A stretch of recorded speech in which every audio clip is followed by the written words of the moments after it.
All right, so welcome everyone.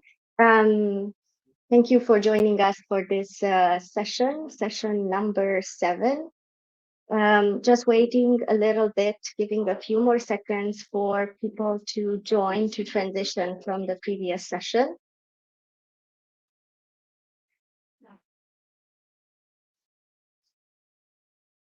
I can start the second guy if you want.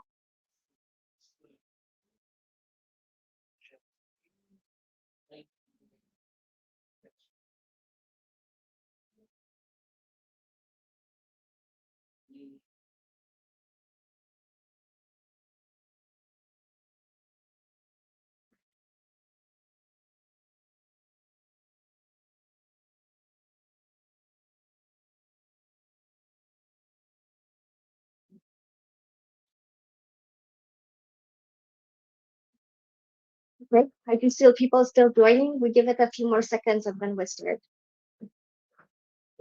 Let's keep the people on mind that you that get short and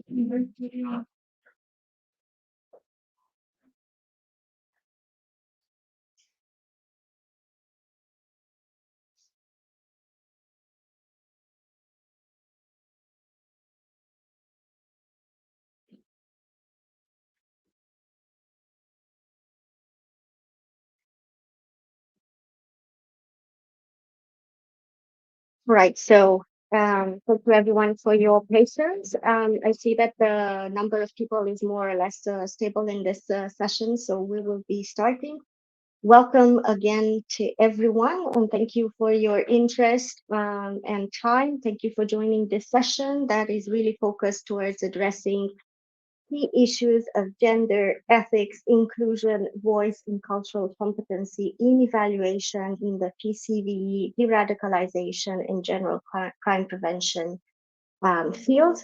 We have with us two distinguished speakers. One of us is one of our colleagues in the Indeed project, Hannah Reiter. She is a senior researcher at VICAS, the Vienna Center for Societal Security.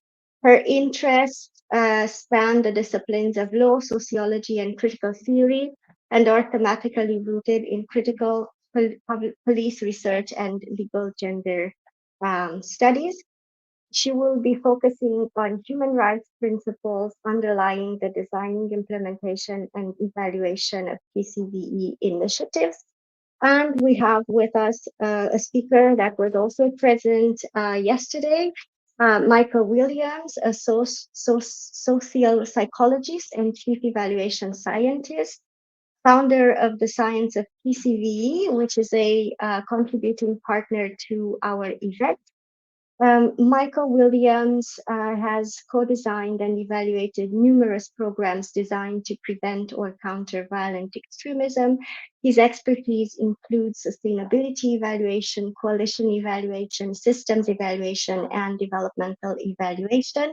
He has consulted with various bodies, among which the White House, the US State Department, the UK's Home Office, Public Safety Canada, and the Royal Canadian Mounted Police regarding design and evaluation of both local and national CVE framework. And he has worked extensively with youth in the design of the CVE related intervention.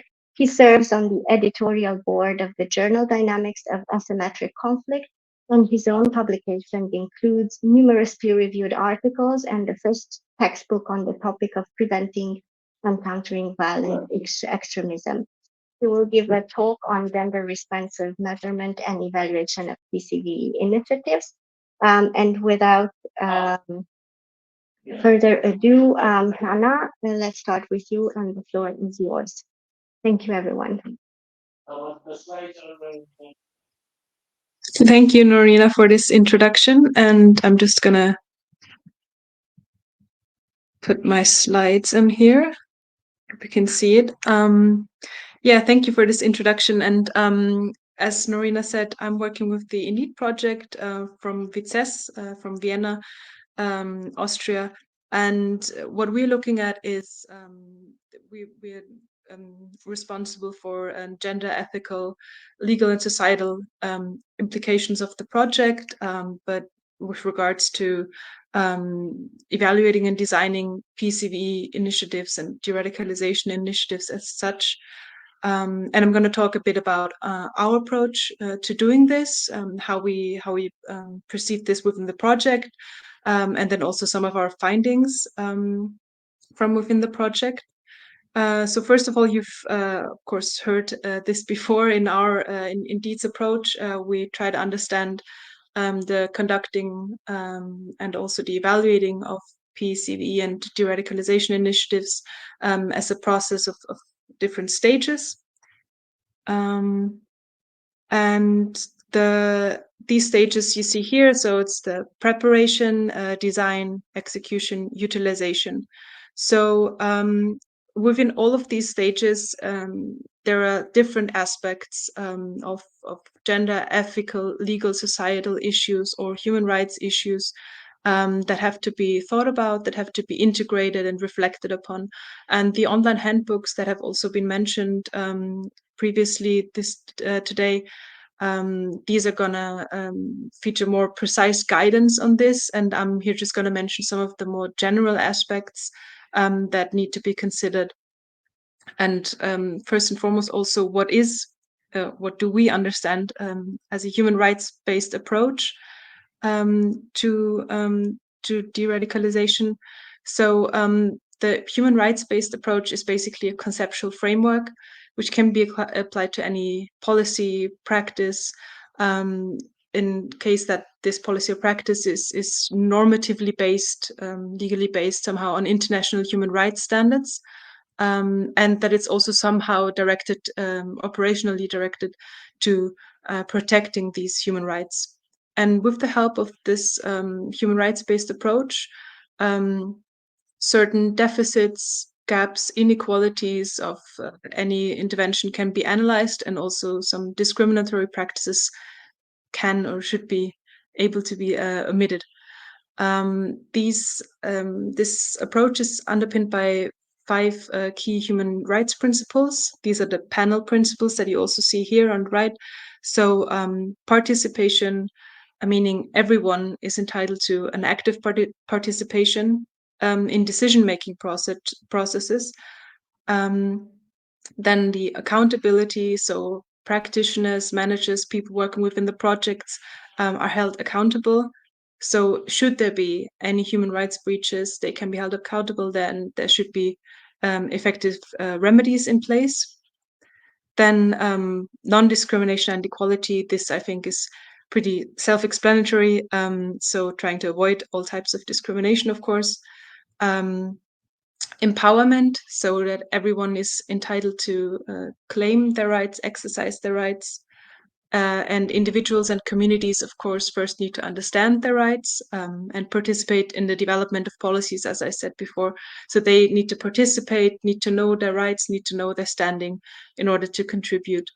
And then, of course, the legality, which is also kind of self-explanatory. So any approaches should be in line with legal rights set out in any national, international laws, domestic laws.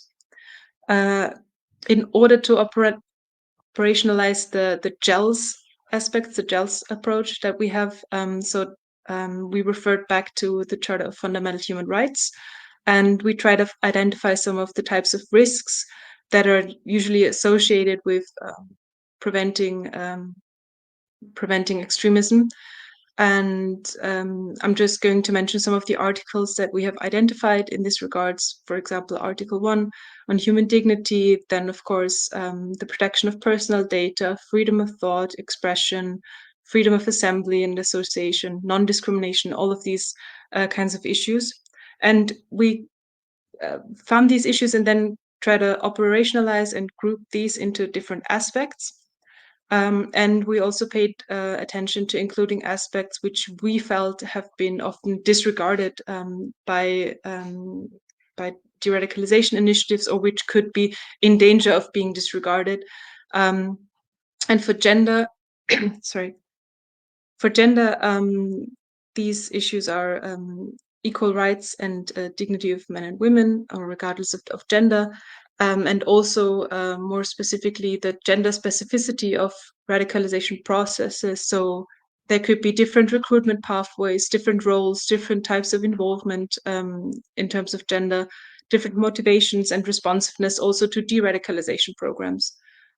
On the ethical, legal side, we have right to privacy and data protection, which is, of course, first and foremost important.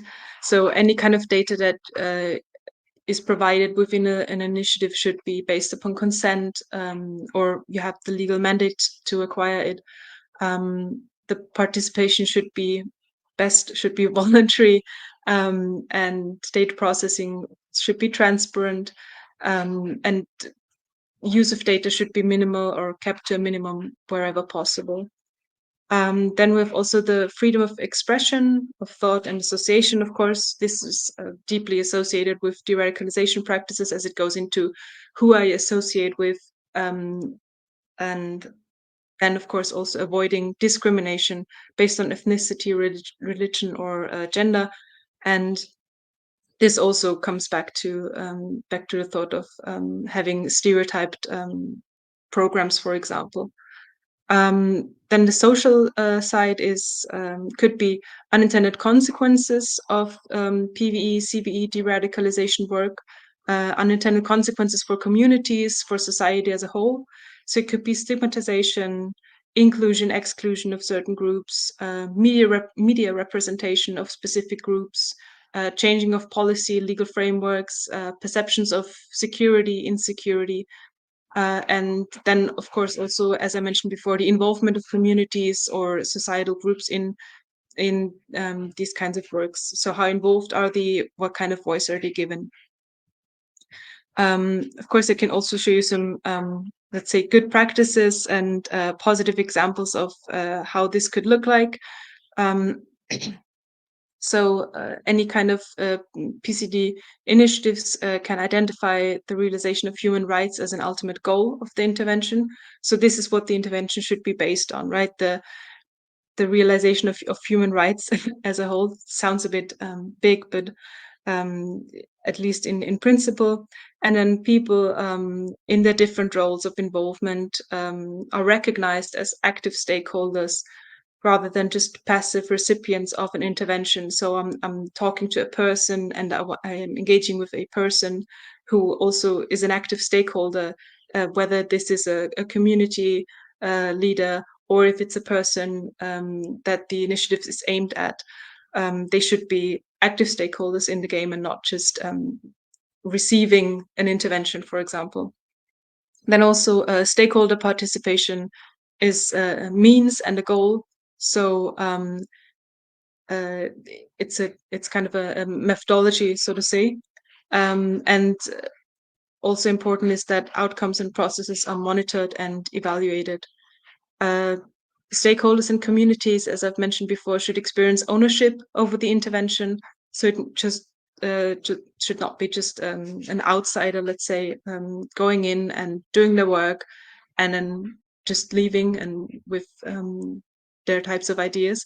But really, communities should be engaged within these projects. And they should also aim to reduce disparities and empower those people that are maybe left behind by certain practices, or even by the initiatives themselves. That should not happen. It should be most as inclusive as possible.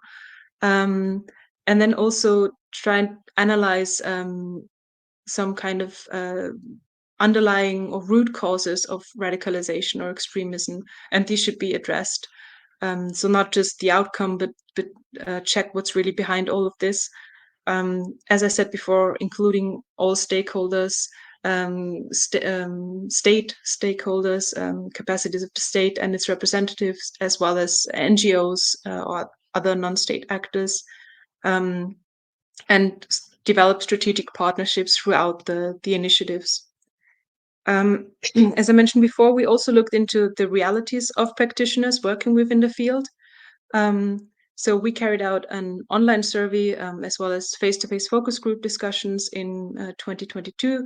And our results generally indicate a high level of awareness and problem sensitivity of these practitioners. So there are some areas where there's some work to do, but generally speaking, they have a high grasp of, for example, issues of privacy and data protection. Issues that have been seen as very important, highly important, are equal rights regardless of gender. So this was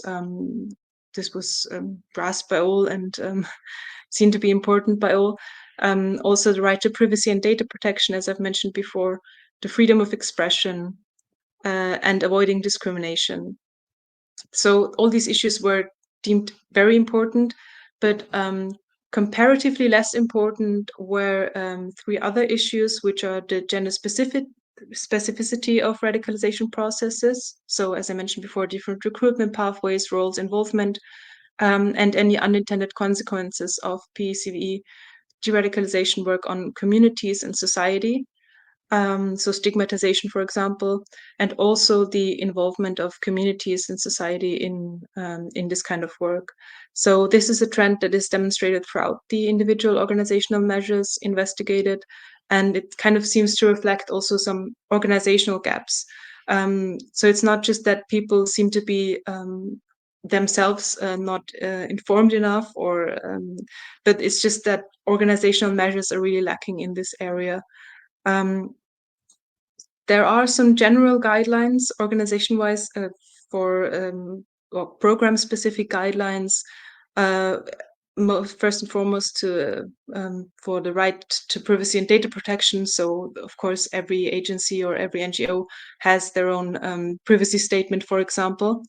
But with respect to training and dedicated personnel, with regards to the aspects of, for example, gender specificity or unintended consequences for communities, involvement of communities, there were almost no organizational guidelines on this. So what we gained from this was that it could be warranted to dedicate some more effort to introduce, reinforce these underserved JALSA aspects that we have identified, for example, through dedicated organizational roles or providing some support for time-consuming outreach activities. So we realized that these issues are it's a very time-consuming issue to say we have an outreach program, or I'm going to really reflect on my use of language or what have you. But to make sure that there's at least some internal monitoring, some error detection, some compliance mechanisms. Because what we also found is that these issues, the auditing or evaluation, is often missing across all of these dimensions, and there's very little integration of evaluations in general in the forms of lessons learned or improved practices, which was also heard yesterday, I believe. So often these evaluations don't really have an impact on the day-to-day outcomes. So in conclusion, there's some awareness, or in some areas a lot of awareness around certain issues, and almost all practitioners feel that these are important, but there should also be more information, more guidance. So they feel that there's too little guidance, too little resources, especially in terms of time, for example. This can be somehow remedied by organizations, but also it is why we aim to integrate these issues into our guidebooks, and also our forthcoming trainings. So we're kind of trying to focus on these issues and really provide some guidance on this. And I've gave you some further resources that you've also heard about. So the handbook, the toolkit, the repository, and of course the upcoming trainings, which will be happening next year, and where we will be focusing on these issues specifically. As I said, we feel that there has been a lack so far. So that was my input. Thank you very much. I hope the sound got better towards the end, and you could understand, but if not, then please just ask away. Thank you.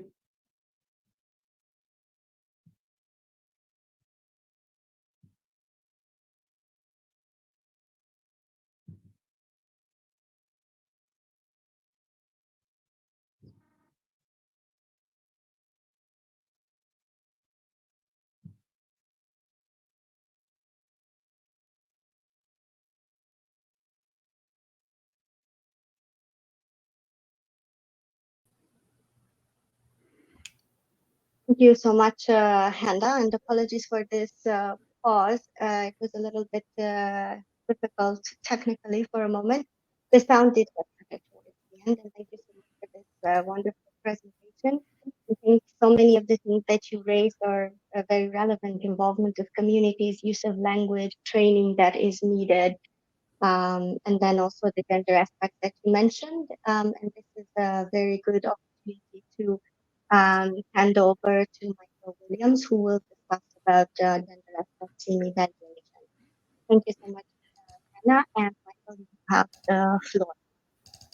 Thank you very much. I'm loading the PowerPoint presentation behind the scenes. AirMeet is just not cooperating as well as I had hoped. One moment, please. I'm sharing the screen momentarily. Good, here we come. Wonderful. Can everybody see this? Or at least would someone speak up as to whether they can see this? And please know that I cannot see any of you. I'm just seeing my own slides. So that's just the way it is with AirMeet.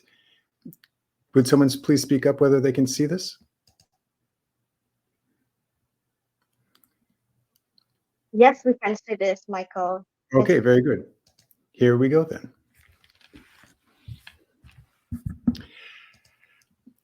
Thank you for the introduction. Hopefully you're here to hear about gender responsive approaches to measurement and evaluation of PCVE initiatives. And this is going to get, I should introduce, as you've heard, I'm Michael Williams. I'm the Director and Chief Evaluation Scientist at the Science of PCVE. And if I may just cut to the last slide, actually, we are here to help you with this. So if you have any questions or concerns, you want to do a better job of this, or you want to start doing this type of work, we're here to help. And we're going to definitely get into concrete recommendations. We're going to get into the weeds. We're going to get dirty with the subject. But first of all, let me ask you, do you love science? How about statistics? Do these things make you excited? Maybe not. If not, don't worry. How about your mother? Do you love your mother? I'm hoping that you do, because guess what? She's a woman. And so she probably would appreciate it if you would pay attention and maybe do a better job of gender responsive approaches to measurement and evaluation. So let's see what we're going to talk about today. We're going to talk about how to do a good job, or at least a better job, of gender responsive M&E before data collection, during data collection, and after data collection, these three phases. So first of all, let's talk about before data collection. What kinds of things should we think about? Well, to do the good job of this, you need to remember the first rule of gunfighting. What is the first rule of gunfighting? Bring a gun. The metaphorical translation is, to do a good job of gender responsive PVE, plan to include data from women, right? You'd be surprised how often this is an afterthought. No, but we should be planning for this. And we're going to talk about exactly some suggestions on how to do a good job of this.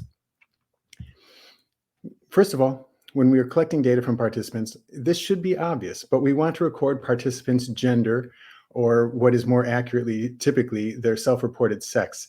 Not to get too technical on you, but in the social sciences, gender is technically a spectrum from masculine to feminine. Okay, and when is the last time someone asked you, how masculine or feminine are you? I mean, that is typically not the survey question we see. Instead, we ask people to report what is their self-identified sex, male, female, or care not to respond, or other, this type of thing. But let's just be a little bit clear that we're most of the time not talking about gender. I think we use the word gender because people are afraid of the S word. Ooh, we can't talk sex, but no, sex is the word. We're talking about biological sex. That's typically what is measured in surveys, in many kinds of data collection. I'll use the term gender just because it's a softer term and we don't want to offend the gentle ears on this conference. But just be clear that most of the time we're really measuring self-reported sex. We're not measuring gender. Okay. Why do we want to record the sex? Well, because we're going to be doing all kinds of statistical comparisons. And the only way to do statistical comparisons, or even qualitative comparisons, is we need to have a way of differentiating in the data the males from the females, for example, okay? We're also going to record the sex of the participants because we're also going to test for significant difference in dropouts. In other words, people who perhaps begin working with us in a given PCVE program, but maybe don't complete it, don't conclude their participation successfully to the end. And does this differ according to gender? We can test for that, but only if we record for it. Okay, but it has further implications. Keep in mind, we're here at the beginning of our planning phase. We're here at the early stages of planning for our M&E. We need to have a good sampling design and plan to sample the appropriate number of persons. So what do we mean by that? Let's just say this was our hypothetical population. Okay, we want to collect data from males and we want to collect data from females, for example. How are we going to accurately represent this group? Can we just query, say, 20% of the males and 20% of the females? I mean, in theory, we could do that, but here's the problem. Looking at this slide here, we have more females than males, don't we? And it doesn't look like much more. It looks like there's 2 extra females, but actually, per capita, this is 20% more females than males, okay? So if we just collect, 4 males, 4 females, we're actually underrepresenting what we would call the weight of the females in the sample, okay? So we need to have a more informed sampling design so that we can represent females and weight their opinions. For example, let's just say this was an opinion poll. We need to weight the female vote, if you will. I'm using that term just as an example. We need to weight their opinion proportionate to their size in the population. We can do that through simple random samples, but maybe we don't want to do a simple random sample. Let's just say this was the opposite. Let's say we had fewer females than males, but let's just say our study was focused at having a high level of confidence in the accuracy of our data from the females. Then we might intentionally do what's called oversampling. We might particularly say, okay, we want to survey a minimum of 80% of the females, even though they are not 80% of the population. And what we can do downstream is statistically adjust to unweight their responses so that it is still proportionate to their size in the population, but that we will have what we would say narrower confidence intervals in our accuracy regarding the data from the females. In other words, we can have a finer level of granularity. Think of it as a microscope. We can zoom in more powerfully on the females in this example if we oversample them. And of course, we can statistically adjust downstream, but we first of all, to have that level of granularity, need to have a sufficient sample size. Okay, let's move on. What about the sample size? How many should we get? Oftentimes it's a convenience sample. I should say all too often, it's a convenience sample. It's however many we can get within a given time period. But that, pardon my French, is sloppy, okay? Instead, we should be calculating the sample size from the get-go. We might know that we want to have, like, say, a 5% margin of error in our findings, and that's no accident. We can calculate this. We can figure out if the population is approximately X number of people, we can know how many persons we need to sample to get reasonably narrow confidence intervals. In other words, have greater accuracy and certainty in our data. So how do we get this? Well, it's easy. You just ask your favorite statistician. But I'm guessing many people on this call do not even know a statistician, let alone have a favorite one. So guess what? You can just get in contact with yours truly, and I'll do everything I can to be of service to you. I'm a doctoral level social psychologist, and I've had many, many doctoral level courses on statistics. So in case the bow tie wasn't a dead giveaway, I am a self-described nerd, and I'm happy to help you in the name of this worthy cause. So let's pivot to talking about what do we do during a data collection to do a good job of gender responsive M&E. First of all, we need to minimize what we call selection bias. This means we need to minimize the chance that the people who are in our sample are somehow not representative of the population, okay? So what we need to do is remove barriers to participation. Can you imagine if males or females had a more difficult time, for whatever reason, participating in our given data collection? And this could be for a host of reasons. But one way to overcome this, first of all, is to offer sufficient incentives. And that $ is not a typo, nor is the cent sign. I firmly believe we need to respect our research participants for their time. I mean, we as researchers are typically getting paid to do the research. We're making a salary. We're getting paid for our time. So how arrogant is it of us to expect other people to commit their time for free, and especially to minimize selection bias. This is not just a fairness issue. Imagine this. Let's just say males in your population have jobs, or let's just say the females have jobs, and they can't just leave their jobs for free to come participate in your research project, okay? Or maybe they have travel related costs. Males or females, they might have different travel associated costs. So if we can offer sufficient incentives, we can help minimize barriers to participation and adequately incentivize our participants. Second, we can offer affordances. Let's just say we can't offer cash. Sometimes that's the truth. If I may speak freely, I usually think that's indicative of terribly poor planning. Whenever I see research proposals that have no line item for participant stipends, I think that they have not really thought this through very well. I'm just speaking from experience.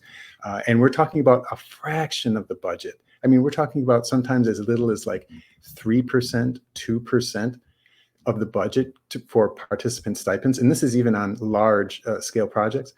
I mean, it's money well spent to minimize selection bias, and I believe it's only fair. But other affordances can include, let's just say we need to perhaps have flexible scheduling, because again, our participants might have jobs during the day, so we might need to actually schedule data collection. Let's just say we're doing interviews, for example. They need to be flexible so that we can do them perhaps after hours, perhaps on weekends. We might even need to offer transportation. Okay, if we're serious about having a gender responsive approach to M&E, how many families is there? Maybe one car. Well, who gets the car that day? It's probably whoever has a job that day, and it may be the women, it may not be the women, but we can't let that transportation be the barrier between us and getting quality data and doing a good job of this. Okay, it's not all about collecting data from the participants. We also need to, if we're doing, say, surveys, in-person surveys or interviews, we need to code the sex of the data collectors. Here's what I mean. Imagine that this is an interviewer collecting, this is either an interviewer or it's a survey enumerator. Let's just say it's a survey. I see this nice little clipboard here, getting data from this citizen here. We would code this as a same-sex interviewer and respondent. Okay, so who knows what they're talking about? Okay, but compare that to this. We still have a female enumerator, but guess what? We have a male, probably a self-identified male participant. Okay. Now, is it possible that the responses that we're getting from these two types of participants are varying? Because now you'd say, oh, well, in both cases, it's a female enumerator. Yeah, that's not the point. The point is that there's, it's whether it's same sex versus different sex. Now, what if they're talking about something that was of a sensitive nature?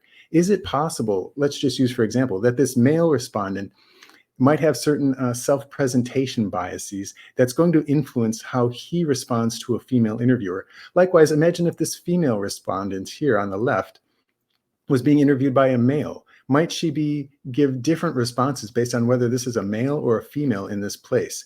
This is not just a vernacular question. This is not just a thought experiment. We can actually test whether the results vary according to whether or not the participants were responding to someone who is of the same or different sex. Hopefully the respondents do not vary on this dimension, but it's possible that they do. And as scientists, we need to know this, because if we're going to have confidence in our findings, we need to know whether we're speaking about, shall we say, a ground truth, or to what extent that so-called truth might be influenced by, in fact, characteristics of the data collectors.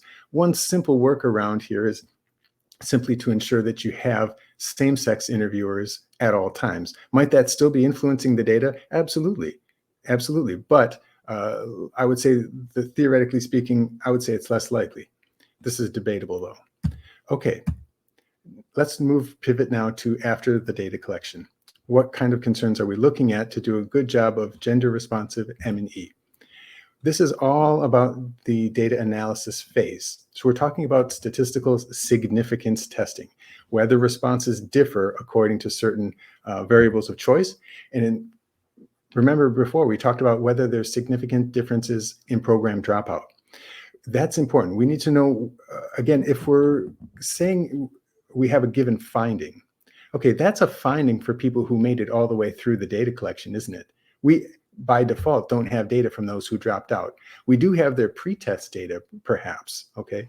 And what we can do then is test for whether post-test responses differ between those who did and did not drop out of the program. Again, this is not something we need to guess about. This is something we can statistically test for.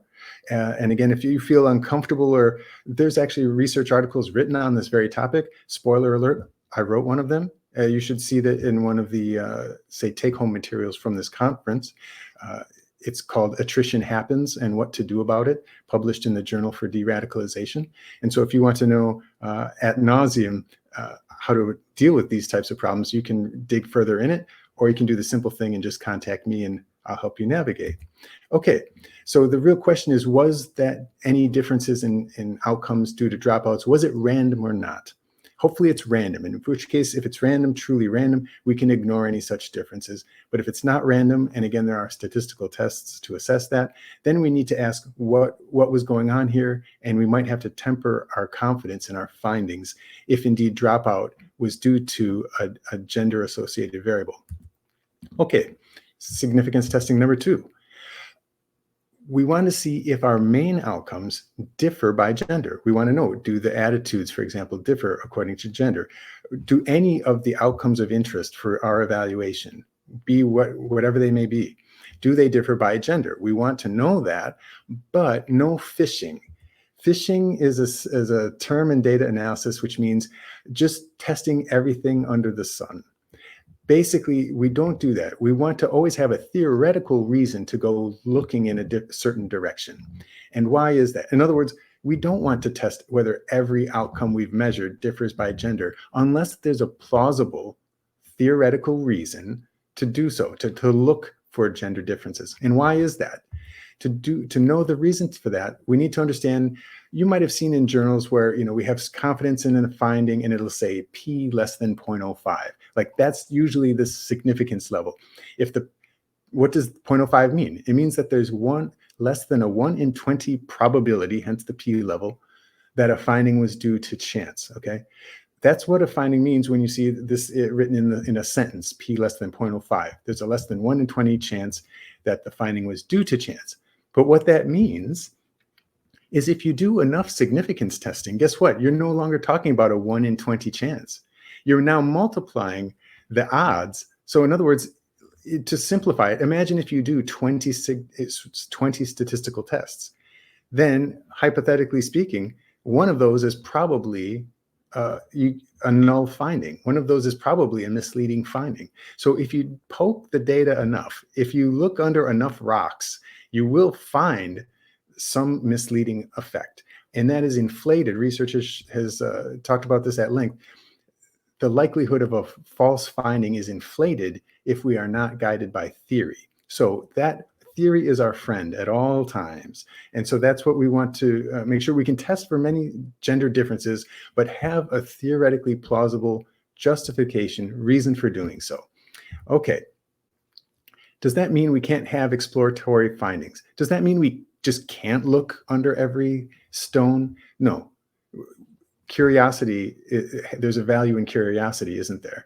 So there's nothing wrong per se with testing for what we would call exploratory effects, exploratory findings, but just don't take them seriously at first. If you discovered some finding that was related to differences in gender, that probably means we should run another iteration of the data collection to see if that finding still holds true in a subsequent wave of data. So just do not take exploratory findings too seriously at first. Okay, now we're almost wrapping up here. I want to mention that funders have a key role to play. And on this presentation, I'd like to quote Cheryl Frank, the project manager at the Institute for Security Studies, who said this: "Donors are in a unique position to take up lessons from past initiatives into their own practices, discourage outdated and inappropriate methodologies, and encourage the documentation and public dissemination of program results." So in other words, if we want to do a better job of gender responsive M&E, no better way than to require it as a part of, say, request for proposals. And the flip side of that is funders should put, if I may speak vernacularly, put their money where their mouth is. So this stuff takes time to do a good job of it. It doesn't happen by accident, and you probably need experts. You might, as we've talked about, much of this has to do with statistics. So you need to have someone on the team who can handle the statistics. So, these people need to be budgeted for as well. But again, I think funders can lead the charge, so to speak, in this direction. And with that, I want to thank you for listening to my mother's son, yours truly. That is my real mother, and that is I. So thank you very much for your time. If you want to stay in touch, please feel free. We are here to help, myself and my entire firm. This is one of my closest colleagues who presented with me yesterday, Mr. Tim Hulse. So we are here to help. These are our email addresses, or simply visit us anytime at thescienceofpcve.org. Thanks very much, everyone.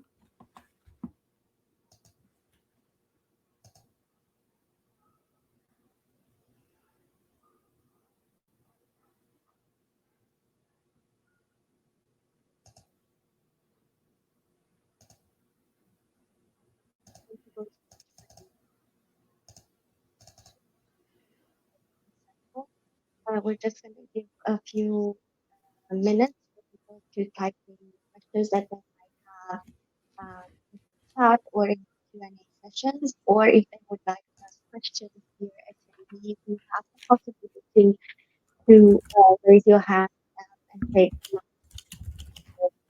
the you have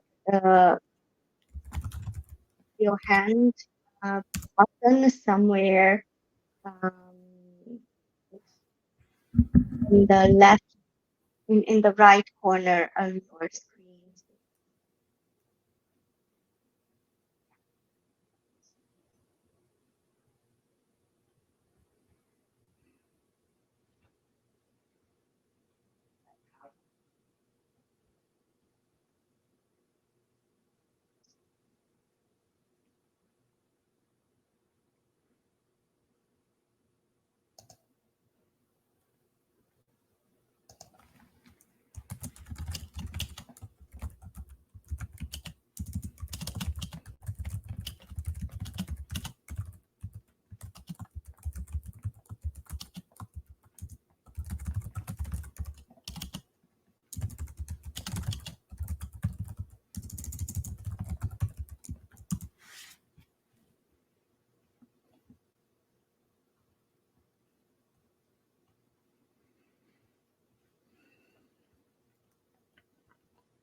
So there's one question in the chat. There is an attendee wondering if the equal ratios of male-female might lead to gender female underrepresentation, and can we extrapolate the same example? Okay, sure, absolutely.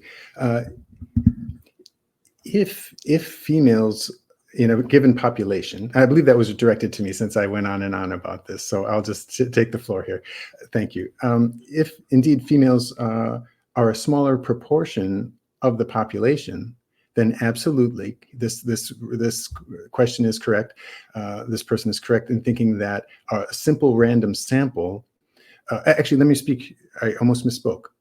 If we collected equal numbers of males and females, although perhaps the females are a larger or a smaller proportion of the population, you're correct. That would either overestimate or underestimate the females in that sample. So that is absolutely correct.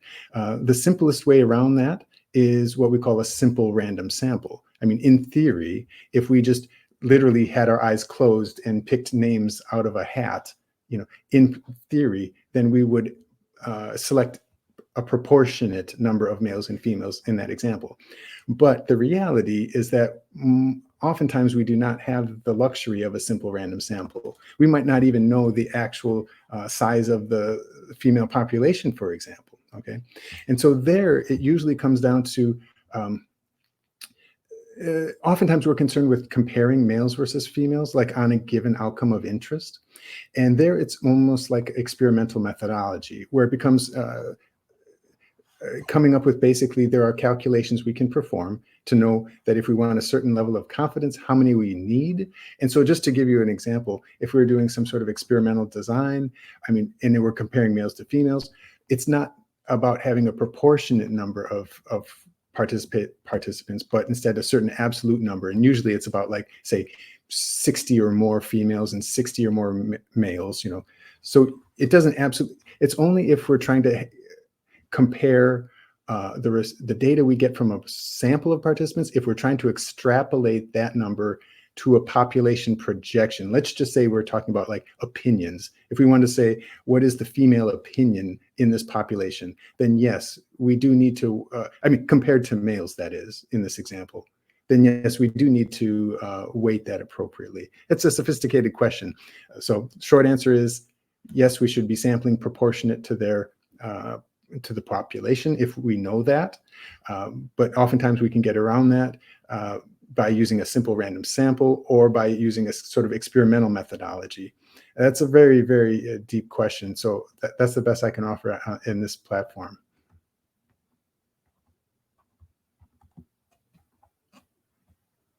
Thank you for the question, by the way.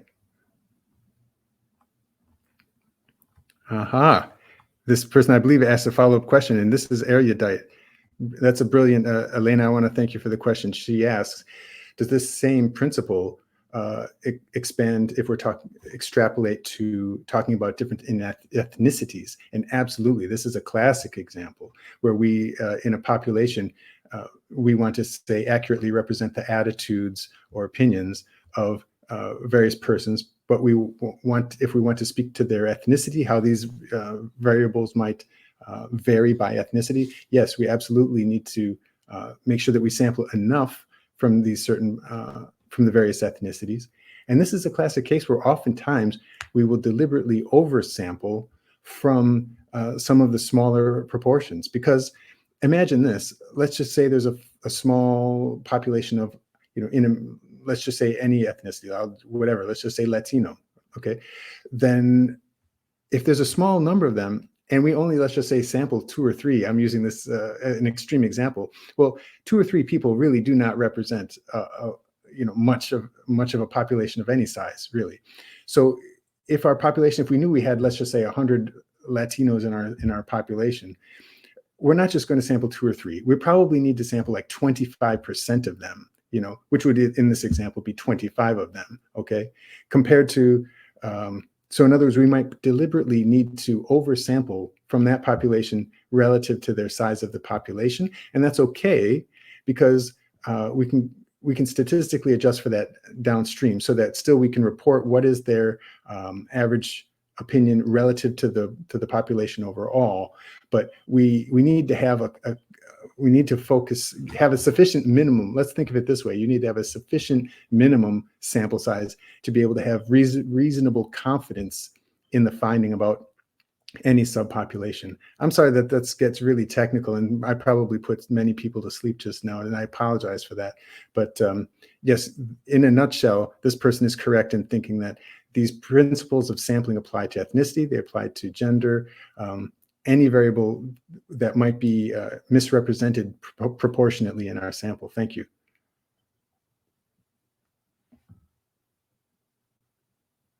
Thank you so much, Michael, for the complex answer to our attendees. I'm just going to check the Q&A as well, see if we have questions there. None for the time being.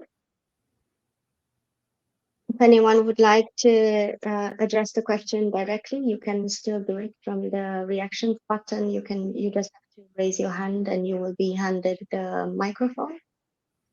I'm just wondering, because if no one has a question for the time being, I would have one. It is not actually my question. It is something that came up in the Indeed Communities of Practice Smart Hub session yesterday.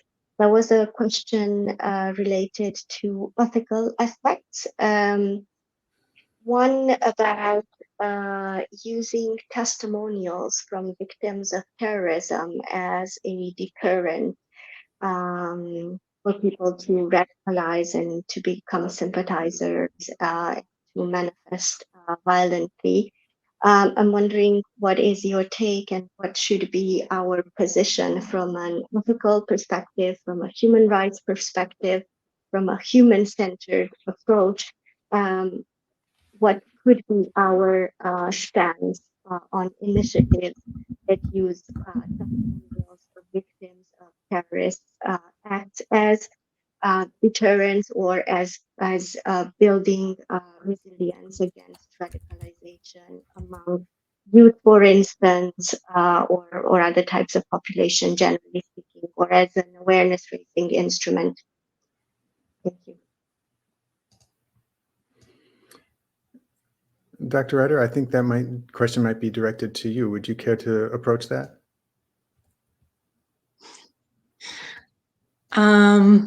Yeah, I think this is a hard question because there's so many variables to take into account. I think that it kind of reminds me of this scared straight approach, or kind of these programs that they have or used to have for kids, where they just show them the realities of prison life or what have you, and try to get them to behave, so to say. So it's kind of if in this respect, I kind of want to take a step back from this. It depends on the context, I believe. So if you have let's say a person or a teenager who is in danger of being dragged into some kind of or has some radicalized ideas in their head, I think it can be approached, or in a safe setting. I think we always need to provide a safe setting for any participant in a kind of de-radicalization initiative or preventing radicalization. So it should not be a kind of a preachy moment, or a thing that comes from from some kind of from a teacher, let's say, and just telling them, look what's going to happen if you continue this way. This does not, I mean, I'm not a psychologist, but like in my experience, this is rather not helpful. And so I think it depends on the setting, on the context in which you use these kind of testimonies. It maybe can be helpful in a later stage, maybe not to reflect upon, and depends on the person, I'd say, on the individual. And I would never, or in my opinion, I would never condone this as a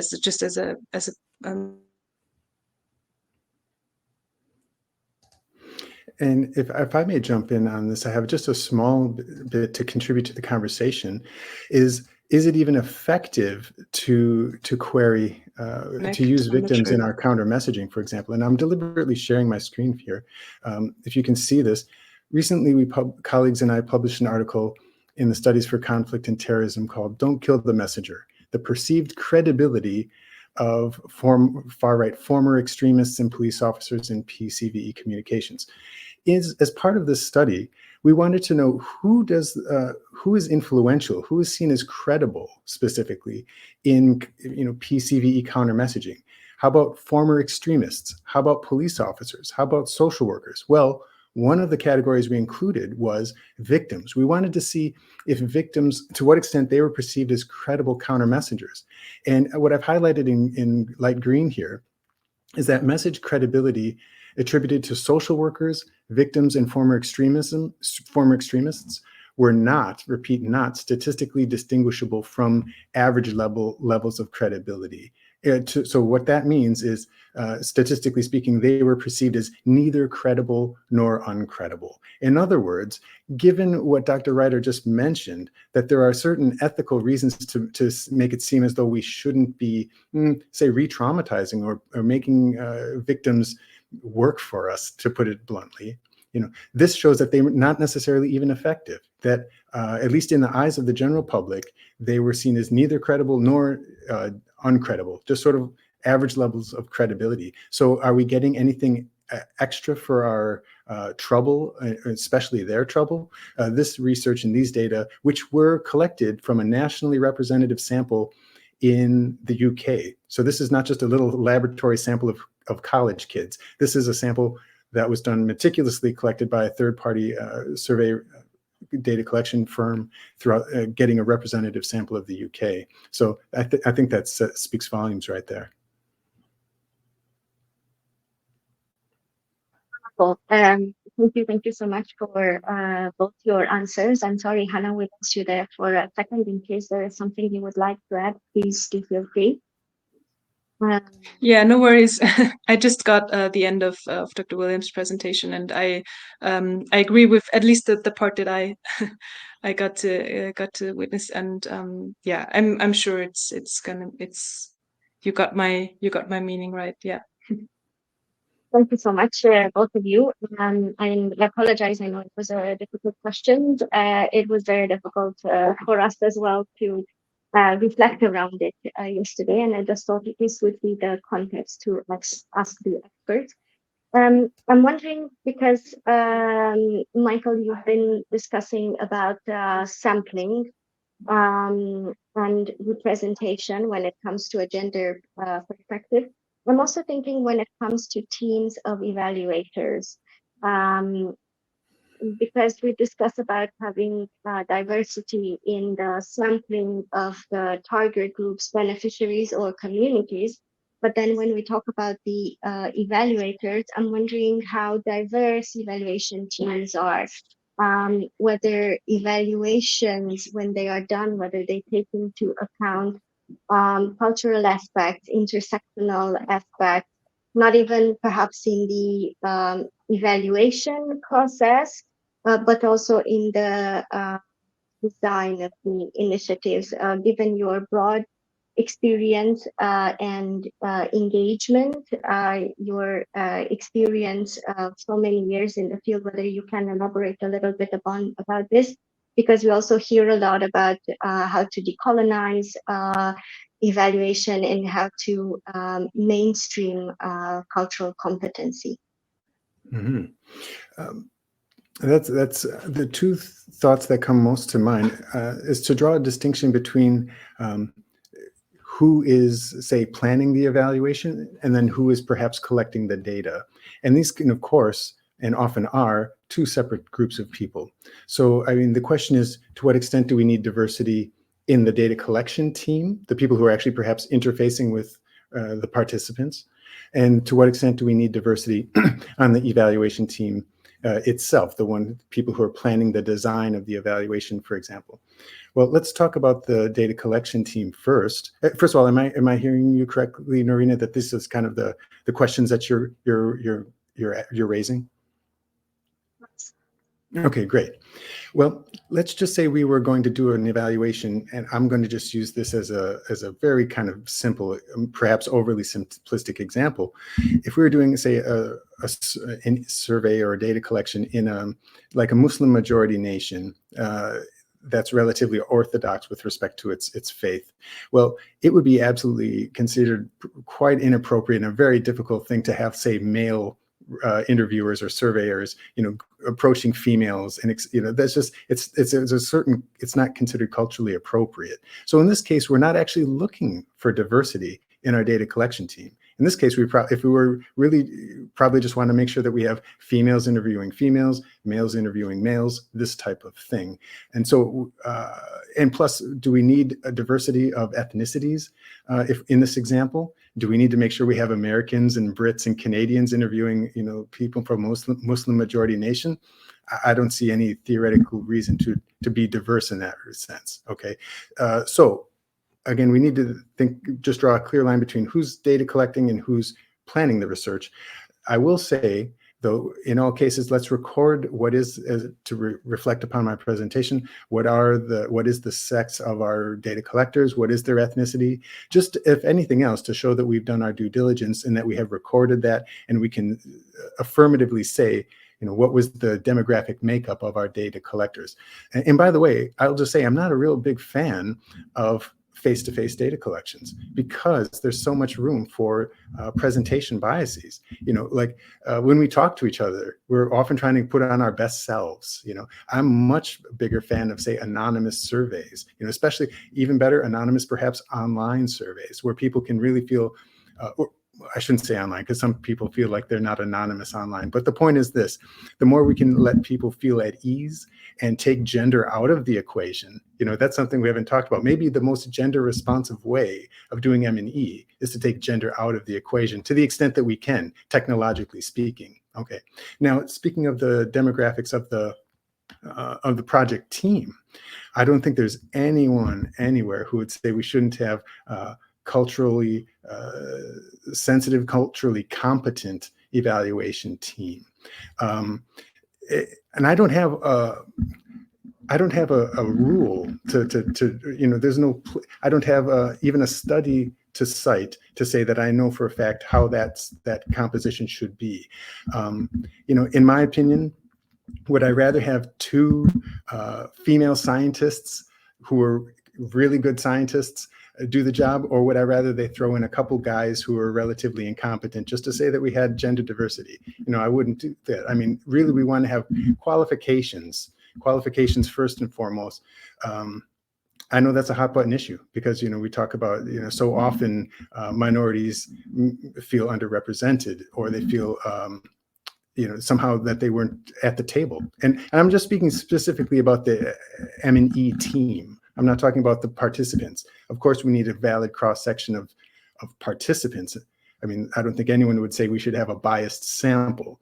But again, just to your question, if we're saying about diversity on the evaluation team, I'm much more concerned with qualifications, be they male, be they female, or their ethnicities. Really, I'd say their CV should speak louder than what kind of clothes they wear and what, how they wear their hair, so to speak. I mean, really, we just need. Now that said, all things created equal, if we literally have two candidates that are, or three candidates or four candidates that are equally qualified, then by all means, let's ensure that we have some diversity there. How often does that occur? I honestly have no idea.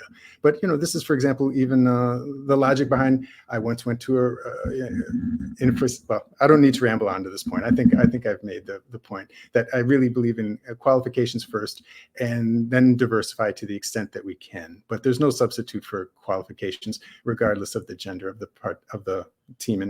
That's my opinion. Thank you so much, Michael. Just a kind request from the chat. If you could type in the title of the book that you referenced for the previous questions, that would be much appreciated. I'm sorry, Narina, was that to me? Yes, I'm sorry. I was told that I do have some issues with the sound. I apologize for this. There's a kind request in the chat. If you can reference the book that you mentioned, if you can just write in the title. Yes. And I think maybe I can do one better. Perhaps I can send a link. Let me see here. And I believe, okay. That would be wonderful. Thank you very much. I think there would be a lot of us who are interested. I'm not sure if see. Here we go. I'm sorry. Yes, it is visible now in the chat. Wonderful. I do not see anything else in the Q&A or in the chat.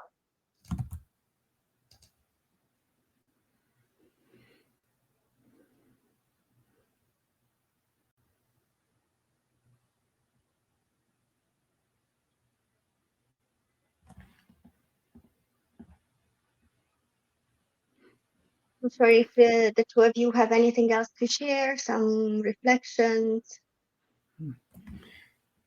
I'd just like to say thank you, Narina, and it's been a privilege to be presenting with you, Dr. Ryder. Thank you to you both, and thank you to everyone on this presentation. And if we end a little bit early, I don't see that as problematic. If people want to pivot to some other session, that sounds like a good idea.